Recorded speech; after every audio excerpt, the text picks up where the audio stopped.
There's a great speech from history I want to do for this stream. I was when I was doing the background for the Oppenheimer review the other night, I was doing some reading about General Groves, who of course ran the Manhattan Project along with Oppenheimer, and reading about what he got up to after the war. And in his capacity as the head of the West Point Alumni Association, he had the honor of introducing General Douglas MacArthur on I forget the date. May 1962, I believe it was, where he went to West Point to accept the Sylvanus Thayer Award, and General Groves introduced him on that day. And MacArthur gave one of the greatest speeches in American history. It's become known as the Duty Honor Country speech. And oh yeah, I got to reading it. I read the entire speech for the first time in a long time, and before I got to the end, I said, God, I have to do this speech.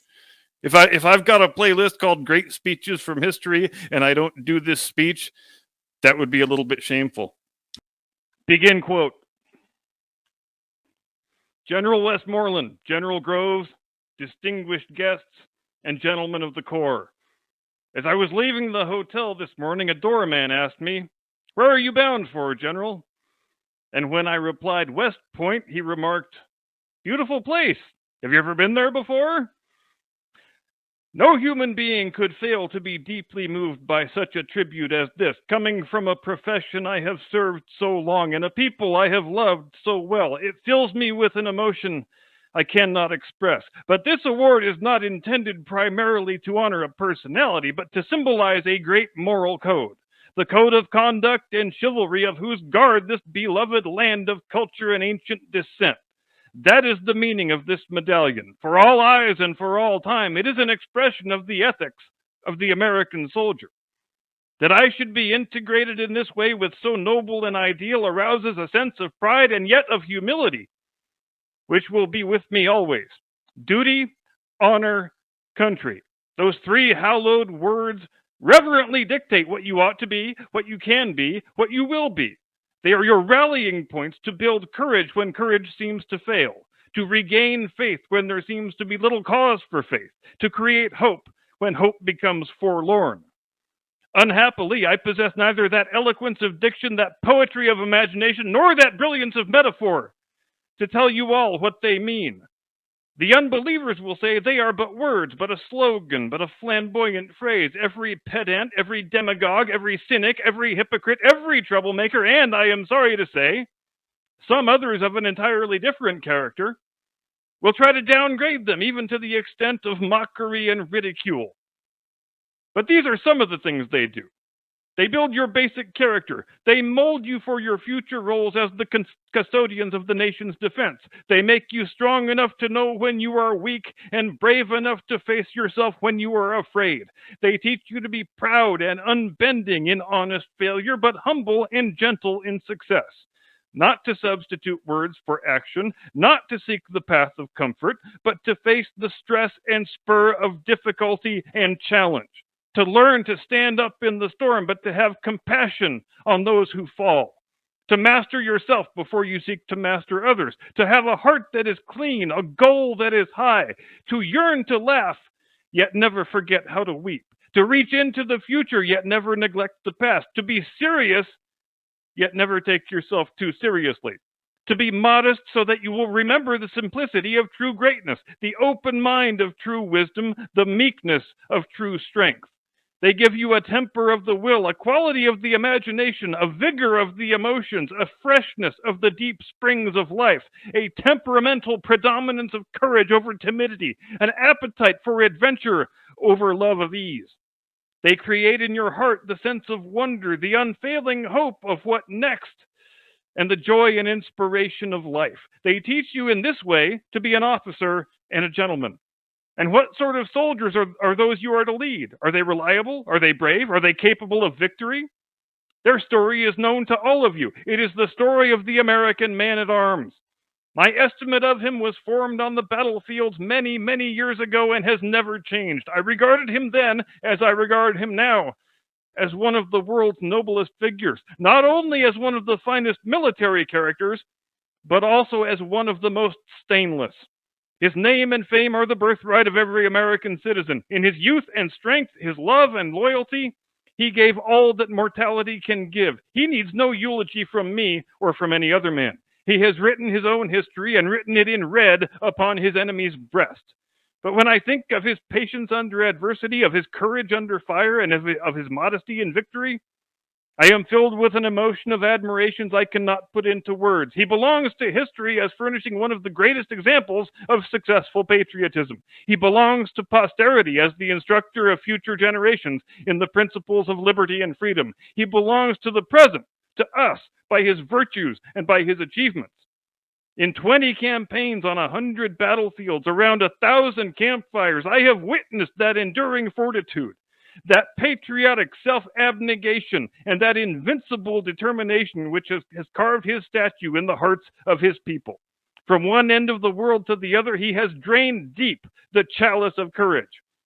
As I listened to those songs of the Glee Club, in memory's eye I could see those staggering columns of the First World War, bending under soggy packs on many a weary march from dripping dusk to drizzling dawn, slogging ankle deep through mire of shell-pocked roads to form grimly for the attack, blue-lipped, covered with sludge and mud, chilled by the wind and rain, driving home to their objective, and for many, to the judgment seat of God.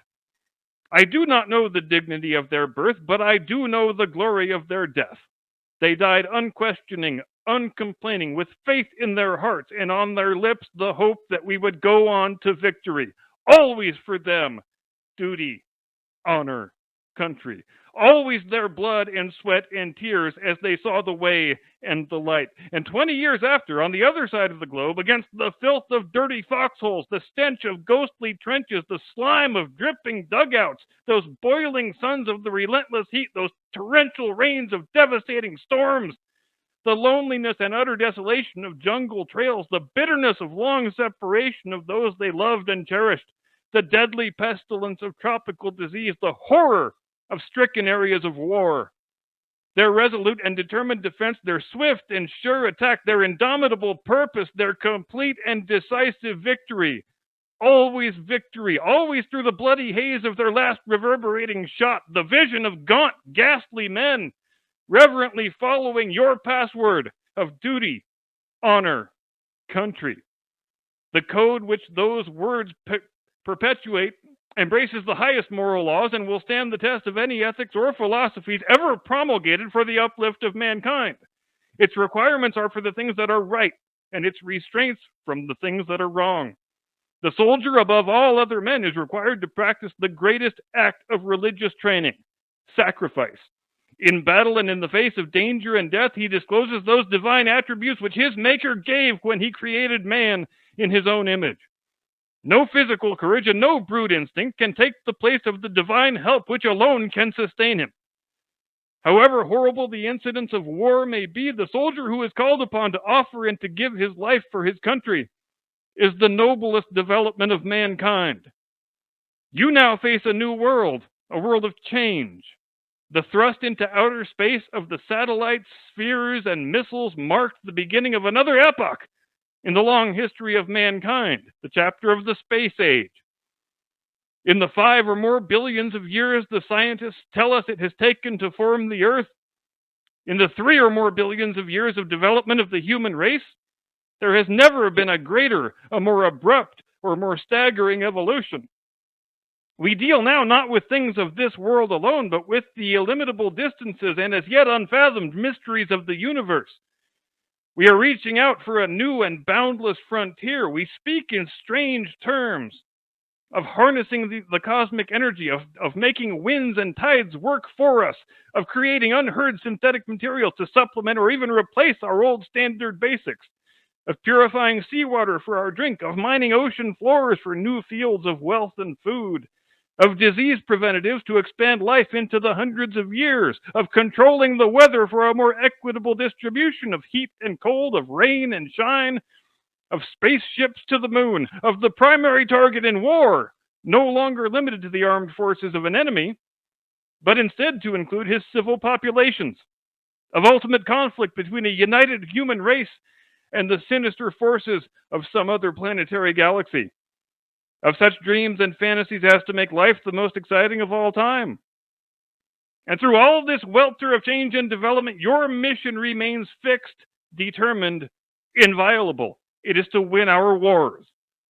Everything else in your professional career is but corollary to this vital dedication. All other public purpose, all other public projects, all other public needs, great or small, will find others for their accomplishments. But you are the ones who are trained to fight. Yours is the profession of arms, the will to win, the sure knowledge that in war there is no substitute for victory, that if you lose, the nation will be destroyed, that the very obsession of your public service must be duty, honor, country. Others will debate the controversial issues, national and international, which divide men's minds, but serene, calm, aloof, you stand as the nation's war guardians, as its lifeguards from the raging tides of international conflict, as its gladiators in the arena of battle. For a century and a half, you have defended, guarded, and protected its hallowed traditions of liberty and freedom, of right and justice. Let civilian voices argue the merits or demerits of our processes of government, whether our strength is being sapped by deficit financing indulged in too long, by federal paternalism grown too mighty, by power groups grown too arrogant, by politics grown too corrupt, by crime grown too rampant, by morals grown too low, by taxes grown too high, by extremists grown too violent. Whether our personal liberties are as firm and as complete as they should be. These great national problems are not for your professional participation or military solution. Your guidepost stands out like a tenfold beacon in the night. Duty, honor, country. You are the leaven which binds together the entire fabric of our national system of defense. From your ranks come the great captains who held the nation's destiny in their hands in the moment the war tocsin sounds. The long gray line has never failed us. Were you to do so, a million ghosts in olive drab, in brown khaki, in blue and gray would rise from their white crosses, thundering those magic words. Duty, honor, country. That does not mean that you are warmongers. On the contrary, the soldier, above all other people, prays for peace, for he must suffer and bear the deepest wounds and scars of war. But always in our ears ring the ominous words of Plato, that wisest of all philosophers. Only the dead have seen the end of war. The shadows are lengthening for me. My twilight is here. My days of old have vanished, tone and tints. They have gone glimmering through the dreams of things that were. Their memory is one of wondrous beauty, watered by tears and coaxed and caressed by the smiles of yesterday. I listened then, but with thirsty ear, for the witching melody of faint bugles blowing reveille, of far drums beating the long roll. In my dreams I hear again the crash of guns, the rattle of musketry, the strange, mournful mutter of the battlefield. But in the evening of my memory I come back to West Point. Always there echoes and re-echoes. Duty, honor, country. Today marks my final roll call with you. But I want you to know that when I cross the river, my last conscious thoughts will be of the Corps and the Corps and the Corps. I bid you farewell. Close quote. General Douglas MacArthur.